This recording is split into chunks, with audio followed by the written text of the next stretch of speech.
ትዝታ ዛራዳ በዛሬው የትዝታ ዛራዳ ዝግጅታችን ባለፈው ሚያዝያ 27 ቀን 2018 በጀግኖች አርበኞቻችን መታሰቢያ ቀን ማስተዋሻና መታሰቢያ ስለተቀመጠላቸው የጥበብ አርበኞቻችን ጥቂት ነገሮች እናነሳሳለን። ይህ ጽሑፍ በዕለቱ ሐውልታቸው ሲመረቅ ሊነበብ የተዘጋጀ ነበር። ዛሬ በትዝታችን እናቀርብላችኋለን። አዲስ አበባ ሚያዝያ 27 ቀን 2018 በጦር ሜዳ የተጋደሉላትንና ነጻነቷን ያተረፉትን ጀግኖች አርበኞች ድል እያከበረች አብራም በውስጧ ኖረው ሲያወድሷት ሲቀድሷት የኖሩትን መንፈስን ሲያነቁ ውበቷን ሲያደንቁ ከኖሩት የጥበብ አርበኞች መካከል ጥቂቶቹን ሐውልት በመቅረጽ ማስታወሻ በማነጽ አክብራለች። ይህን ሐሳብ ያነቁ ለተግባራዊነቱም የተነቃነቁ ሁሉ ምንም እንኳን ሀገራዊ ግዴታቸውም ቢሆን እጅግ ሊመሰገኑ ይገባል። አዲስ አበባ አከበረች ማለት ሀገር አከበረች ማለት ነው። በሀገራችን እስከ ዛሬ ጀግና ማለት የጦር ሜዳ ጀግና ብቻ ነው። ሐውልቶቻችን የጦር ሜዳ ጀግኖቻችንና ያዘመቱን መሪዎቻችን ብቻ ነበሩ። ዛሬ ለጦር ሜዳ ብቻ ሳይሆን ለመንፈስ ትጋትና ዕውቀት፣ ለሥልጣኔና ለልማትም ጭምር ሲጎተጉቱን ሲያዘምቱን የኖሩትን የጥበብ አርበኞችም የዚህ ስታፌ ተቋዳሽ ሆነዋል። ሌሎችም ይገባቸዋል ብለን የምናስባቸው የሥነ ጥበብም ሆነ የታሪክና የምርምር አርበኞች ወደፊት የሚገባቸውን ክብር እንደሚያገኙ አንጠራጠርም። የሀገራችን ሌሎች ከተሞችም የአዲስ አበባን ፋና ተከትለው እየደመቁ ይገኛሉና ይህን የአዲስ አበባ ራዕያነት ሲከተላሉ ብለን እናስባለን። እናመሰግናለን።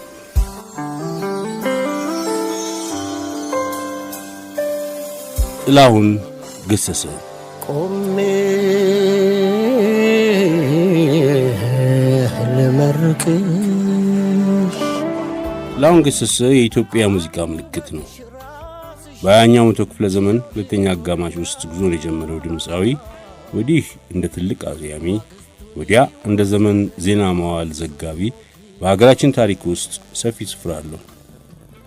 መስከረም 17 ቀን 1933 ዓ.ም ወሊሶ ልዩ ስሟ ሶየማ በተባለ ስፍራ የተወለደው ዕውቁ ድምፃዊ ጥላሁን ገሰሰ ወደ ሙዚቃው ዓለም የተሳበው ገና በብላቴናነቱ ዘመን ነበር። የ14 ዓመት ልጅ ሳለ የኢትዮጵያ ሕዝብ የሀገር ፍቅር ማኅበርን ተቀላቀለ። በዛ ለጋ ዕድሜውም ጥላ ከለላዬ የተሰኘ የመጀመሪያ ሥራውን ለተመልካች ማቅረብ ቻለ።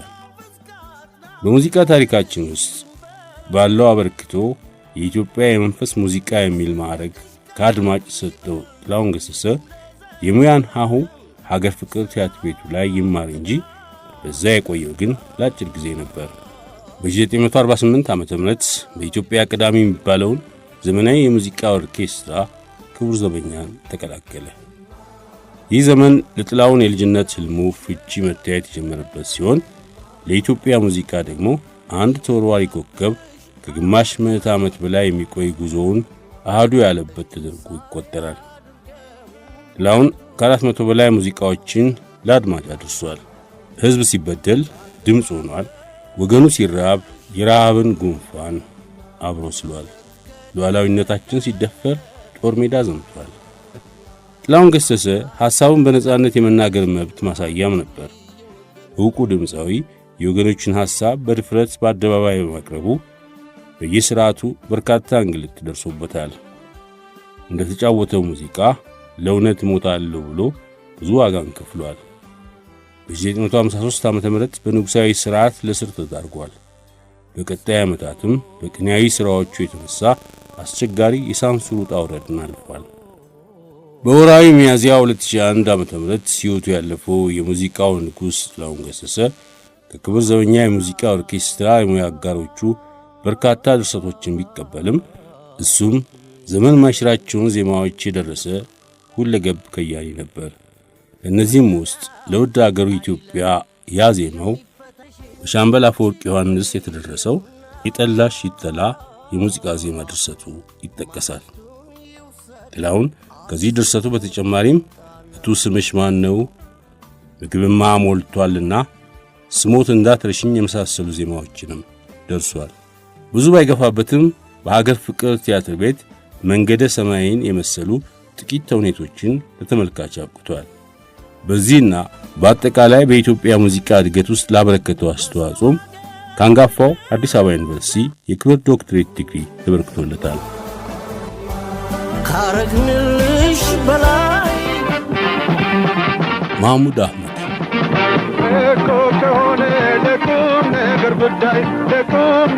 በኢትዮጵያ ሙዚቃ ታሪክ ውስጥ ዓለም አቀፍ ዝናና ዕውቅናን ካተረፉት ጥቂት ድምፃውያን መካከል አንዱ የሆነው መሐሙድ አህመድ የትውልድ ስፍራውም አዲስ አበባ ነው። መሐሙድ ገና በለጋ ዕድሜው ለሙዚቃ እጁን ቢሰጥም ከሰፊው አድማጭ ጋር የተዋወቀው ግን በ1955 ዓ.ም ነበር። ሙዚቃን ሙያው ያደረገው በአንድ ያልተጠበቀ አጋጣሚ ነበር። እሱም አሪዞና በተሰኘው ክበብ ውስጥ በሚሰራበት ወቅት የክብር ዘበኛ ድምፃውያን ሌላ ስፍራ ወደ ድሬዳዋ መጓዛቸው ነው። በወቅቱ የምሽቱ ክበብ መድረክ ላይ የነበረ ሲሆን መሐሙድም ይህን ዕድል ለመጠቀም አንድ ዜማ ለመጫወት ጠየቀ። ቀሪው እንግዲህ ታሪክ ነው። የዋዛ የመሰለው መድረክ የሕይወት ወንዝ ሆኖም ከ60 ዓመታት በላይ በኢትዮጵያዊ ሙዚቃ ውስጥ እንደተወደደ ዘለቀ። በአሪዞና ክለብ ሙዚቃን የጀመረው መሐሙድ አህመድ ክብር ዘበኛን ጨምሮ ከተለያዩ የሙዚቃ ባንዶች ጋር ተወዳጅ ሥራዎችን ሰርቷል። አይቤክስ፣ ዋሊያስና ሮሃም በመሳሰሉ ባንዶች ጋርም ዘመን ማይሽራቸው ውብ ዜማዎችን ተጫውቷል። በዚህም ከሀገሩ አድማጮች የትዝታው ንጉሥ የሚል ማዕረግ ተሰጥቶታል። መሐሙድ ከፈረንሳዊ የኢትዮጵያ ሙዚቃ ወዳጅ ፍራንሲስ ፋልሴቶ ጋር በመሆን የቀደሙ ሥራዎቹን ኢትዮፒክስ በሚል ስያሜ ለዓለም አቀፉ የሙዚቃ አድማጭ ለማድረስ ችሏል። ይህን ተከትሎም በበርካታ ሀገራት እየተዘዋወረ የኢትዮጵያ ሙዚቃ አስተዋውቋል። የፈረንሳይ መንግሥት የሚያዘጋጀውን የኪነ ጥበብ ሽልማት እንዲሁም የቢቢሲ የሙዚቃ ሽልማትን ለማግኘት ችሏል። ተወዳጁ ድምፃዊ መሐሙድ አህመድ ከአንጋፋው የአዲስ አበባ ዩኒቨርሲቲ ለኢትዮጵያ የሙዚቃ እድገት ላበረከተው አስተዋጽኦ የክብር ዶክትሬት ዲግሪ ተበርክቶለታል።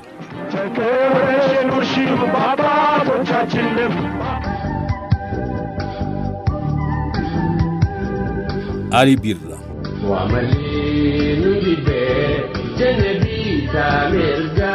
ትውልዱ ድሬዳዋ ነው። በኢትዮጵያ ሙዚቃ ታሪክ ውስጥ ጉልህ አሻራን ያኖረው አሊ ቢራ። አሊ በሙዚቃ ወዳጆቹ አጠራር ቢራ የሚል የመድረክ ተቀጥላም ቢያገኝም የአባቱ ስም መሐመድ ሙሳ፣ የእናቱ ደግሞ ፋጡማ አሊ ይባላል።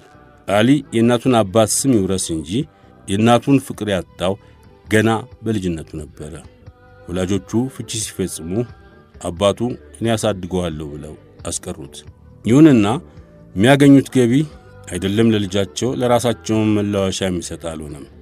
በዚህ ምክንያት አባቱ አቶ መሐመድ ሙሳ ወንድ ልጃቸውን ላጎታቸው የትዳር አጋር ወይዘሮ ሜሮይ አሊ ለመስጠት ተገደዱ። ወይዘሮ ሜሮይ እንጀራ በመሸጥ የሚተዳደሩ በመሆናቸው አሊ እንጀራውን እያዞሩ ማስረከብ፣ ሲተርፍም በችርቻሮ መሸጥ የእርሱ ግዴታ ሆነ። የኋላው ትልቅ ሙዚቀኛ እንጉርጉሮን የለመደው ከፍ ሲልም ወደ ሙዚቃው የተሳበውም በዚህ ጊዜ ነበረ። በምስራቅ ኢትዮጵያ ታዋቂ የሆነው አፍራን ቀሎ የሙዚቃ ቡድን የታዳጊዎቹ ስብስብ ሂራያ ጃላላን ተቀላቀለ። አሊ ለመጀመሪያ ጊዜ ለመድረክ የበቃበት ዜማ ቢራ አዳበሬ የተሰኘች ነበረች። ይህቺ ሥራ በአድማጭ ከፍተኛ ተወዳጅነት በማትረፏ የአባቱን ስም ያስረሳውን ቢራ የተሰኘውን ቃል ለማዋጣት ቻለች። አሊ ቢራ ሙዚቃን በአፍራን ቀሎ ከጀመረ በኋላ በአጭር ጊዜ ውስጥ ከፍ ያለ ዝናን ቢያተርፍም በወቅቱ የነበረው ሥርዓት ግን የሙዚቃ ቡድኑን የፖለቲካ ተልዕኮ አለው በማለቱ ሊያፈርሰው ችሏል። በዚህ መነሻም የቡድኑ አባላት ወደ ተለያዩ አገራት ሲሰደዱ አሊ ምርጫውን አዲስ አበባ አድርጎ በአገሪቱ ርዕሰ መዲና መኖር ጀመረ። ከጥቂት ሥራ መፍታት በኋላም በአንድ አጋጣሚ ሲያንጎራጉር በሰሙት የክብር ዘበኛ አባሉ ኮሎኔል ጣሂር አልትሬ ገዛ በ1959 ዓ.ም የክብር ዘበኛ ኦርኬስትራን ተቀላቀለ። ነገር ግን ወታደራዊ ጥብቅ ቁጥጥር ያለበት ክብር ዘበኛ ለእርሱ የሚመች አልሆነም። ስለዚህም ሙዚቃን ትቶ አዋሽ ሥራ በማግኘቱ ወደዛው አመራ። አዋሽ ነማ ሾኪሶ የዚህ ዘመን ማስታወሻው ነበር። አሊ ቢራ አዋሽ ለጥቂት ጊዜ ከሠራ በኋላ የሙዚቃ ፍቅሩ ዳግም ተቀስቅሶ ወደ አዲስ አበባ ተመለሰ። አገሩን ጥሎ እስኪሰደድ ድረስም በተለያዩ የምሽት ክበቦች ሥራዎችን አቀረበ። ከአገሪቱ ታዋቂ ባንዶች ጋር በመሆንም ዘመን ማሽራቸውን ውብ አልበሞች ለአድማጭ አበቃ። አሊ በኢትዮጵያ በተለይም በኦሮሞ ሕዝብ ላይ የሚደርስን የመብት ጥሰት በመቃወም በሙያው ከፍ ያለ ተጋድሎን አድርጓል። በዚህም ለኦሮምኛ ሙዚቃ እድገት ፋና ወጊ ብቻ ሳይሆን የለውጥ አርበኛም ተደርጎ ይቆጠራል። አሊ ቢራ በኢትዮጵያ ሙዚቃ እድገት ላበረከተው አስተዋጽኦ ከድሬዳዋና ጅማ ዩኒቨርሲቲዎች የክብር ዶክትሬት ዲግሪዎችን አግኝቷል።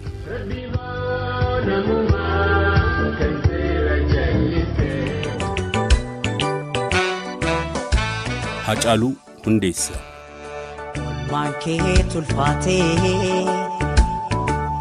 ሃጫሉ ሁንዴሳ ተወልዶ ያደገው ከአዲስ አበባ በስተምዕራብ 1 ኪሎ ሜትሮች ርቃ በምትገኘው አምቦ ከተማ ውስጥ ነው። እናቱ ከልጅነቱ ታሪክን መስማት፣ መንገር፣ ዝንባሌውንና ችሎታውን ጠንቅቀው ተረድተው ስለነበረ ከመጀመሪያው አንስቶ ያበረታቱት እንደነበረ በተደጋጋሚ ሃጫሉ ያስታውሳል። አባቱ አቶ ሁንዴሳ ቦንሳ ልጃቸው ሃጫሉ በትምህርቱ ዓለም ገፍቶ ዶክተር ወይም የዩኒቨርሲቲ መምህር እንዲሆንላቸው ከፍተኛ ፍላጎት ነበራቸው። ሃጫሉ ግን ገና በልጅነቱ ጀምሮ በፍቅር ለወደቀላት ሙዚቃ ነበር መላው ትኩረቱ። በአስራዎቹ ዕድሜው ላይ ያለ እንኳን የበርካቶችን ስሜት የሚኮረኩሩ ሙዚቃዎችን ይጫወት ነበር። የሁለተኛ ደረጃ ተማሪ ሳለ በ1995 ዓ.ም ታስሮ ለ5 ዓመታት አምቦ በሚገኘው እስር ቤት አሳልፏል። ፖለቲካዊ መልእክት ያላቸውና ተወዳጅ የኦሮሞ የትግል ሙዚቃዎችን ማቀንቀኑን እንዲያቆም ለማድረግ መታሰሩን ሃጫሉ ይናገራል። ነገር ግን መታሰሩ እንደውም ይበልጥ በሥራው እንዲገፋበትና በሰዎች ላይ የሚደርሰውን ግፍና ጭቆና የበለጠ እንዲገባው ማድረጉን በአንድ ወቅት ተናግሮ ነበር። በእስር ላይ ሳለም ነበር የሙዚቃ ግጥሞችን፣ ዜማዎችን መጻፍ የጀመረው። በአጭር ጊዜም በኦሮምኛ ተናጋሪው ሕዝብ ዘንድ ብቻ ሳይሆን በመላው አገሪቱ ተወዳጅ የሆነለትን ሳኝ ሞቲ የተሰኘውን አልበሙን አቀረበ። የዚህ የሙዚቃ ስብስብ አብዛኛዎቹ ግጥሞችና ዜማዎች ሃጫሉ በእስር ላይ ያለ የሠራቸው እንደነበሩ ይነገራል። በወቅቱ በሃያዎቹ መጀመሪያ ዕድሜ ክልል ውስጥ የነበረው ሃጫሉም በዚህ አልበሙ በተለይ ደግሞ የአልበሙ መጠሪያ በነበረው ሙዚቃው ቋንቋውን በማይችሉ ሰዎች ዘንድ ታዋቂነትን ለማትረፍ ችሎ ነበር። ከጥቂት ዓመታት በኋላም ወደ አሜሪካ የሙዚቃ ሥራዎቹን ለማቅረብ በሄደበት ጊዜ ሁለተኛውንና ዋይ ኬኛ አሊያም የኛ ነገር የሚል ትርጉም ያለውን አልበሙን ለቀቀ። በወቅቱ አልበሙ አማዞን ላይ በከፍተኛ ሁኔታ በመሸጥ ከፍተኛ ትኩረትን አግኝቶ የነበረ ሲሆን የሃጫሉ ተወዳጅነትም የበለጠ እየተጠናከረ መጣ። ሃጫሉ ተወዳጅ የሆኑ የኦሮሚያ ሙዚቃ ስልቶችን ከዘመናዊ ሙዚቃ ጋር በማጣመር በሚያቀርባቸው ሥራዎቹ የብዙዎቹን ጆሮና ቀልብ ለመማረክ አስችሎታል። በአገሪቱ የሚገኙ የሬዲዮና የቴሌቪዥን ጣቢያዎችም ሙዚቃዎቹን በተደጋጋሚ በማጫወታቸው በሚሊዮኖች በሚቆጠሩ ሰዎች ዘንድ ከፍተኛ አድናቆትን ማግኘት ችሏል። በአገሪቱ ተቀስቅሶ በነበረው ጸረ መንግሥት ተቃውሞ ጋር በተያያዘ በተለይ በኦሮሚያ ክልል ሲካሄድ በነበረው ሕዝባዊ እንቅስቃሴ ወቅት ሃጫሉ ያወጣው ማላንጂራ የተሰኘው ነጠላ ሙዚቃው ከፍተኛ ተወዳጅነትን ከማትረፍ አልፎ የእንቅስቃሴው ማነቃቂያ ሆኗል። ማላንጂራ ሃጫሉ የመንግሥት ባለሥልጣናት በሚገኙባቸውና በቀጥታ በቴሌቪዥን በሚቀርቡ ትልልቅ የሙዚቃ መድረኮች ላይ በመገኘት ሙዚቃዎቹን በሚያቀርብበት ጊዜ ያለ ፍርሃት የሚሰማውን ፖለቲካዊ ጉዳዮችን በማቅረብ ይታወቃል። የመጨረሻውና ሦስተኛው ነው አልበሙ ሰኔ 22 2013 ዓ.ም ሲወጣ ማልማሌሳ የሚል ስያሜ የተሰጠው ሲሆን ትርጉሙም መፍትሄው ምንድነው የሚል ነው። በዚህ አልበም ላይ ከዚህ ቀደም ከሠራቸው 2 አልበሞች ተሻሽለው የተሠሩ 4 ሙዚቃዎች የተካተቱበት ሲሆን ሌሎች 10 ዜማዎች ግን አዳዲሶች ነበሩ። ስብሐት ገብረ እግዚአብሔር። ሰው ባያውቀው ነው እንጂ ዕድሜ ጸጋ ነው የሚሉት ነው። ግድ ብቻህና ስለሆነ ነው። ግን እድለኛ ስለሆንኩ ነው አይደለም። ይኸውልህ እንደ ዩኒፎርም ነው እርጅና መንገድ ስሄድ ስዘላብድ ካልቆየሁ መንገድ ነው የሚለቀቅልኝ። ዩኒፎርም ነው ለጄኔራል ኮሎኔሉ ምኑ መንገድ እንደሚለቅ ማለት ነው። ግን ደግሞ ህጉን ከጣስክ የማነው ቅሌታም ሽማግሌ ይልሃል። ልጅ ሆነህ ጢብ ነው የምትጫወተው፣ ደስ የሚልህ አይደለም። እልፍ ስትል እንበል እንሩጥና ሲኒማ መግባት ነው ጠፍቶ ከቤት ምናምን እንደዚህ ያልቀጥሎ አንዷን ማየት ማብሰል እንደዚህ እያለ ይሄዳል አይደል? ቀጥሎ መውለድ ነው። ቀጥሎ እንደዚህ እያልክ ትሄዳለህ። ቀጥሎ እዚህ ስትደርስ እንዴት ነው ይሄ ሁሉ መንገድ እንዴት ደስ ሲል ነበር። በየጊዜው በየሰዓቱ ደስታ የሌለበት ዘመን የለም። እንግዲህ ስንሞት ጠይቀኝ ያን ጊዜ እንጂ ከዚያ በፊት እንዳየሁት ከሆነ የአሁን ዘመን ደስታ አለ። እርጅና ስብሐት ገብረ እግዚአብሔር ስብሐት ገብረ እግዚአብሔር በአድዋ አውራጃ ርባገረድ በተባለው ስፍራ ሚያዝያ 27 ቀን 1928 ዓ.ም ተወለደ። ወላጆቹ ስብሐት ለአብ ገብረ እግዚአብሔር ብለው ነበር መጀመሪያ ስም ያወጡለት። 11 ዓመት ሲሆነው ግን እናቱ ወደ አዲስ አበባ ሄዶ እንዲማር አደረጉት። በስዊድን ሚስዮን ትምህርት ቤት የመጀመሪያ ደረጃ ትምህርቱን ተማረ። ቀጥሎም ወደ ተፈሪ መኮንን ትምህርት ቤት በመዘዋወር ትምህርቱን አጠናቆ በ1948 ዓ.ም አዲስ አበባ ዩኒቨርሲቲ ገብቶ በትምህርት ሙያ የመጀመሪያውን ዲግሪ አግኝቷል። በቀዳማዊ ኃይለ ሥላሴ ቲያትር ቤት በሚካሄደው የክርክር መድረክ ላይ ትምህርት ክፍሉን ወክሎ ያቀረበው የመከራከሪያ ሐሳብ ንጉሡን አስደምሞ ነበር እና በቤተ መንግሥት ተገኝቶ የወርቅ ሰዓት ተሸልሟል። በ1953 ዓ.ም ለትምህርት ወደ አሜሪካ ሚቺጋን ዩኒቨርሲቲ አቅንቶ የላይብረሪ ሳይንስን መማር ጀምሮ የነበረ ቢሆንም ትምህርቱ ለአገሬም ለእኔም አይጠቅመኝም ቀይሩልኝ ቢልም ሰሚ ባለማግኘቱ ወደ አገሩ ተመለሰ። እንደገና ለተጨማሪ ትምህርት በ1953 ዓ.ም ወደ ፈረንሳይ አገር አቅንቷል። በፈረንሳይ አገር እያለም ነበር ሰባተኛው መልአክ የሚለው መጽሐፉን የጻፉ። ስብሐት ወደ አገር ቤት እንደተመለሰም በአስፋ ወሰን ትምህርት ቤት በእንግሊዝኛ መምህር ሆኖ አገልግሏል። ከ8 ወራት ቆይታ በኋላ ወደ ትምህርት ሚኒስቴር በመዘዋወር በስኮላርሺፕ ክፍል የሠራ ሲሆን በኋላም በሀገር ፍቅር ማኅበር ስር ይተዳደር በነበረውና በበዓሉ ግርማ ይዘጋጅ በነበረው መነን መጽሔት ዝግጅት ተዛውሮ ለእንግሊዝኛው ክፍል መጣጥፎችን መጻፍ ጀመረ። ጋዜጠኛና ደራሲ ስብሐት ገብረ እግዚአብሔር መነን መጽሔት፣ አዲስ ዘመን፣ አዲስ አድማስ፣ የዛሬቱ ኢትዮጵያ፣ እፎይታ፣ ለዛ መጽሔትና ሪፖርተር ጋዜጣ ላይ ለቁጥር የሚያታክቱ አያሌ የሥነ ጽሑፍ ውጤቶች አበርክቷል። በመጽሐፍ ደረጃ ከታተሙለት መካከል 567 ትኩሳት፣ ሌቱም አይነጋልኝ፣ ሰባተኛው መልአክ፣ እግረ መንገድ ቁጥር 1ና ቁጥር 2፣ እነሆ ጀግና፣ የፍቅር ሻማዎች የተሰኙ መጽሐፍትንም አበርክቷል። ከዚህም ባሻገር ዛዚ የተሰኘ የትርጉም ሥራ ለአንባቢያን አድርሷል። ከስብሐት ገብረ እግዚአብሔር የድርሰት ሥራዎች ውስጥ ሌቱም አይነጋልኝ ወደ ፈረንሳይኛ ተተርጉሞ ለፈረንሳይኛ አንባቢዎችም ቀርቧል። ኢልማ ማዳ አባ ገዳ ጸጋዬ ገብረ መድኅን መረገልማ በእምነቱ የኦሮሞ ሕዝብ ሁሉ አባ ገዳ ነኝ ብሎ ነው የሚያምን። ሕይወቱም በገዳ ሥርዓትና ሕገጋት ብቻ የታጠረና የተወሰነ ነው ነበር ልበል መሰለኝ። አሁን አርፏል። ገዳ ኢልማ ገልማ አባ ገዳ በኦሪት ሆነ በሐዲስ ኪዳን በቅዱስ ቁርአን ሆነ በማርክሲዝም ወይም የባዕድ ናቸው ከውጭ የመጡ መጤ ሃይማኖቶች ናቸው ብሎ በሚያምናቸው ነባርና ዘመናዊ ሥርዓቶች ሁሉ አያምንም። ገዳ ስርወ ቃሉ ካ አዳ ነው። ካ እግዚአብሔር፣ አዳ ሥርዓት ነው፣ ሃይማኖት ነው፣ ሕግ ነው፣ ባህል ነው። ልክ እንደ ኦሪት ሕግ የእግዚአብሔር ስጦታ የካ መመሪያ ነው።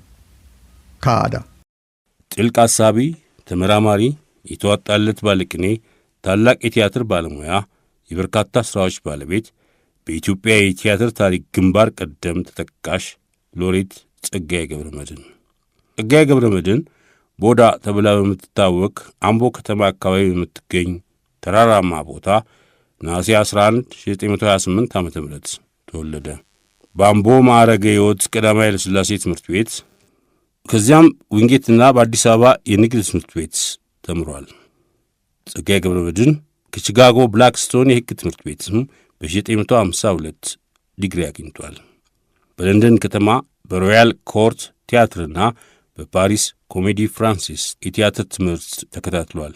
በትምህርት እየጎለመሰ ሲሄድም ደራሲነቱን፣ ገጣሚነቱን እንዲያም ሲል ጸሐፌ ተውኔትነቱን በዋነኝነት በጎልማሳነት ዘመኑ ማኅበረሰባዊ ሐያሲነትንና የአፍሪካ የሰው ዘር የቋንቋና ባህል ጠቢብነትን አክሎበት እስከ ዕለተ ሕልፈቱ ዘልቋል።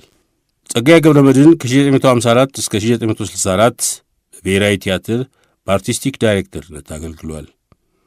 ሆኖም በ1960ዎቹ ደርግ አብዛኛውን የቲያትር ሥራዎቹን ሲያግድም እሱም ታስሮ ነበር። ሎሬት ጸጋዬ ገብረመድኅን በጣም ከሚታወቅበትና ከ35 በላይ ተውኔቶችን ከደረሰበት የቲያትር ጥበብ ባሻገር በርካታ ግጥሞችን፣ የተለያዩ መጣጥፎችንና ዘፈኖችን አበርክቷል። እንደ አውሮፓ አቆጣጠር በ2002 ዓ.ም የብላቴን ሎሬት ጸጋዬ ገብረመድኅን ግጥም ፕራውድ ቱ ቢ አፍሪካን አዲስ የተመሠረተው የአፍሪካ አንድነት ማኅበር በሕዝብ መዝሙርነት ከብዙ ተፈካካሪዎች ልቆ ተመርጧል። ሎሬት ጸጋዬ በሥራዎቹ የኢትዮጵያን ሕዝብ ታሪክ፣ ማኅበረሰባዊ ስሪት፣ የፖለቲካ ትኩሳትና ተስፋ እንዳስሷል። ወደር በሌለው የግጥም ሥራዎቹ ኢትዮጵያን ማኅበረሰብ መልክዓ ምድሯን፣ ታሪኳን፣ ትዝታና ተስፋዋን ተርጉሟል። ጸጋዬ በበርካታ ቋንቋዎች መራቀቅ መቻሉ በሥነ ግጥምና በቲያትር ሥራዎቹ የላቀ ስፍራን እንዲጎናጸፍ አብቅቶታል። ኢልመ ገልማ አባ ገዳ ርቱዕ ጀማ ብፁዕ ጀማ ለካ አንተ ነህ አባ ገዳ ኢልመ ገልማ የአዳ ኦሮሞ ሻማ ዋቃ ገዲኒ ነማ ኦሊኒ ሱማ አካሱማ የተሰኘው እንደ አክሱማ የተባልከው ፍጹም ጀማ ለካ አንተ ነህ አጋኡጋ ጂጋሎጋ አባ ሰርዳ አባ ገዳ አባ ፈርድ ነበልባሉ እምቅድመ ኦሪት ባህሉ ያኢ ብያ አባ ቃሉ ቃሉ የማይቀለበስ ቃሉ ለካ አንተ ነህ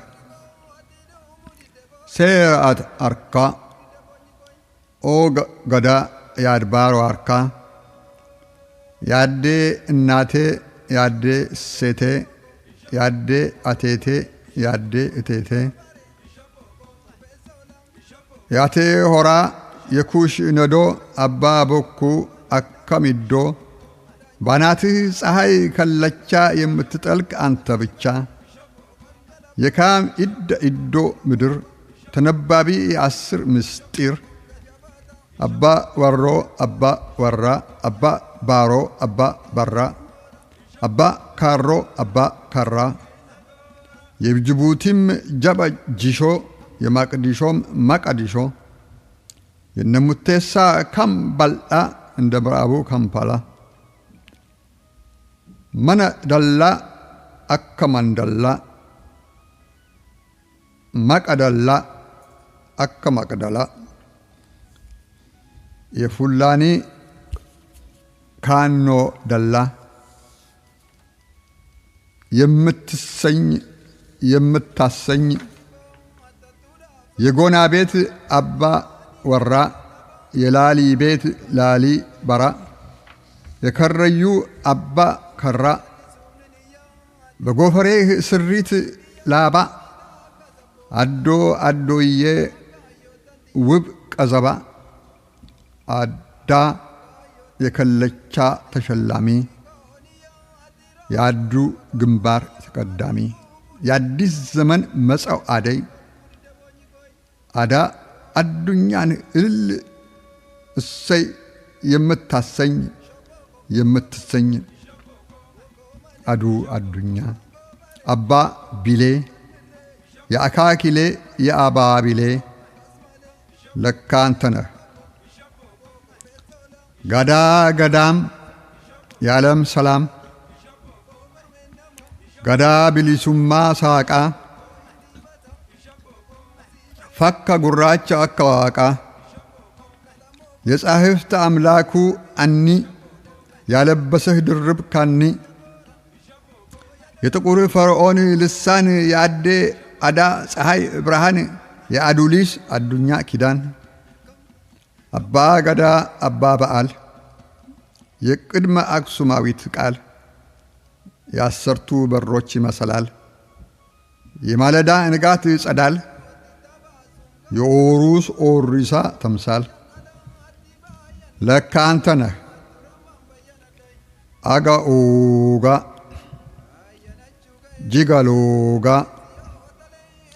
ያኢብያ አባ ቃሉ የማይቀለበስ ቃሉ ርቱ ጀማ የተባልከው አጋሱማ እንደ አክሱማ የአዳ ኦሮሞ ሻማ አባ ገዳ ኢልማ ገልማ ለካ አንተ ነህ ጸሎት